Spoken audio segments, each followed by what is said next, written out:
आदि में परमेश्वर ने आकाश और पृथ्वी की सृष्टि की। पृथ्वी बेडौल और सुनसान थी और गहरे जल के ऊपर अंधियारा था। परमेश्वर का आत्मा जल के ऊपर मंडराता था। तब परमेश्वर ने कहा, उजियाला हो, और उजियाला हो गया। और फिर परमेश्वर ने उजियाले को अंधियारे से अलग किया और उजियाले को दिन और अंधियारे को रात कहा। और देखा कि यह बहुत अच्छा है। फिर परमेश्वर ने आकाश, भूमि, समुद्र, पेड़ पौधे, फलदायी वृक्ष, तारागण, प्रकाश देने के लिए ज्योतियां जो रात और दिन में प्रभुता करे, जल के जीवित प्राणियों, आकाश के पंछियों, जीव जंतु की सृष्टि की। और देखा कि सब अच्छा है। फिर परमेश्वर ने मनुष्य को अपने स्वरूप के अनुसार अपनी समानता में मिट्टी से बनाया और उसके नाक में जीवन का सांस फूंक दिया। परमेश्वर ने नर और नारी की सृष्टि की। परमेश्वर ने मनुष्य की सृष्टि की ताकि वो उनके साथ एक सुंदर संबंध में रहे। पर फिर एक दिन मनुष्य और परमेश्वर का संबंध टूट गया पाप के कारण। पूरा संसार पाप से भर गया। चारों तरफ बुराई फैल गई।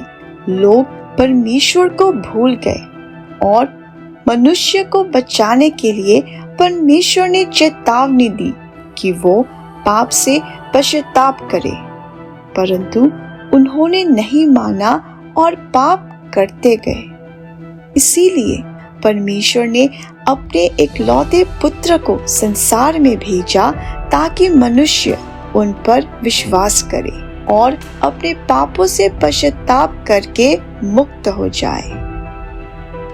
पवित्र बाइबल कहती है, यशायाह 9:6, क्योंकि हमारे लिए एक बालक उत्पन्न हुआ, हमें एक पुत्र दिया गया और प्रभुता उसके कांधे पर होगी और उसका नाम अद्भुत युक्ति करने वाला, पराक्रमी परमेश्वर, अनंत काल का पिता और शांति का राजकुमार रखा जाएगा। परमेश्वर का इकलौते पुत्र का जन्म इस प्रकार से हुआ।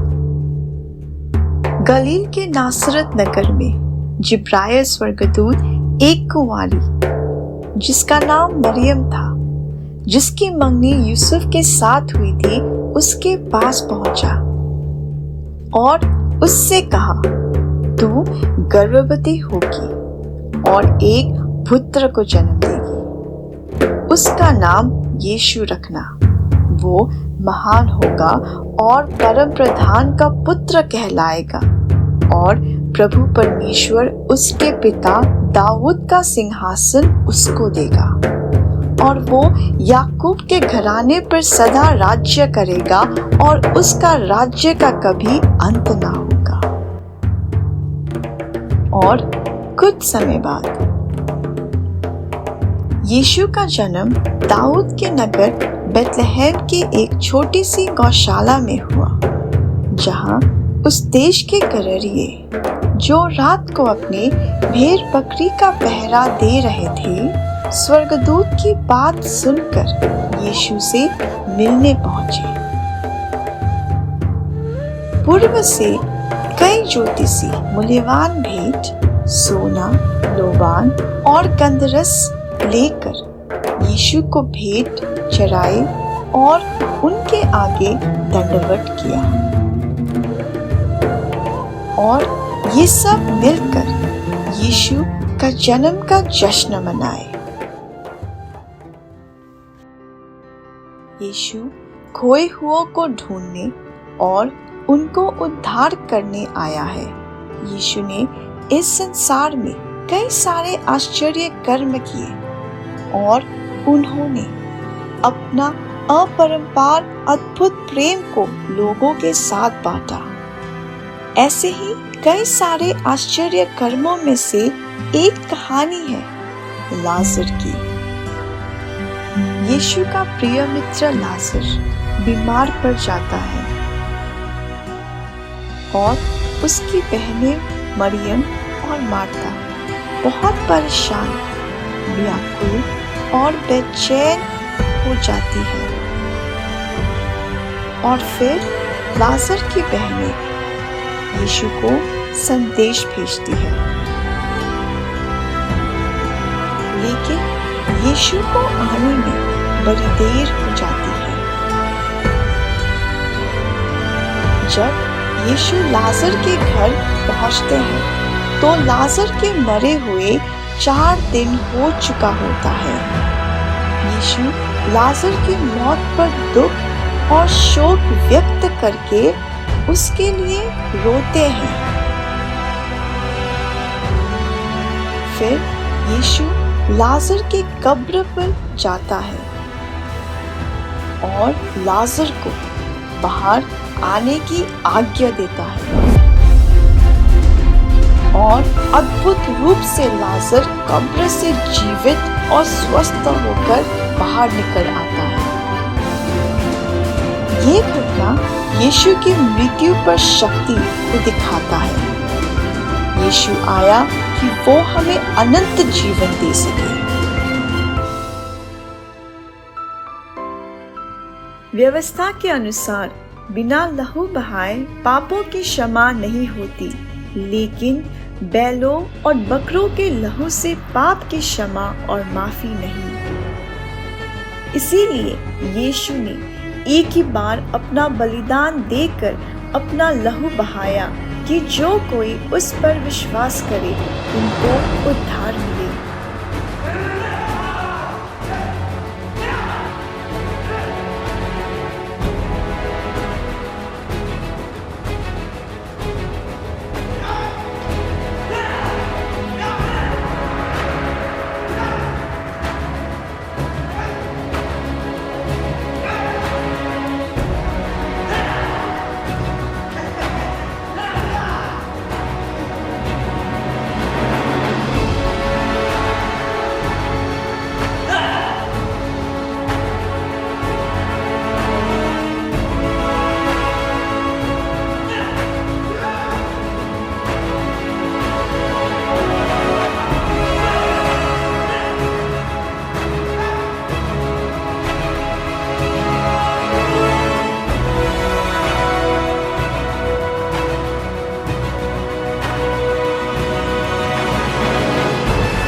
यीशु मसीह अदृश्य परमेश्वर का प्रतिरूप और सारी सृष्टि में पहलौठा है और इस प्रकार यीशु मसीह हमारे पापों के लिए मरा और फिर तीसरे दिन जी उठा, क्योंकि परमेश्वर ने जगत से ऐसा प्रेम किया कि उसने अपना इकलौता पुत्र दे दिया, ताकि जो कोई उस पर विश्वास करे वो नाश न हो परंतु अनंत जीवन पाए।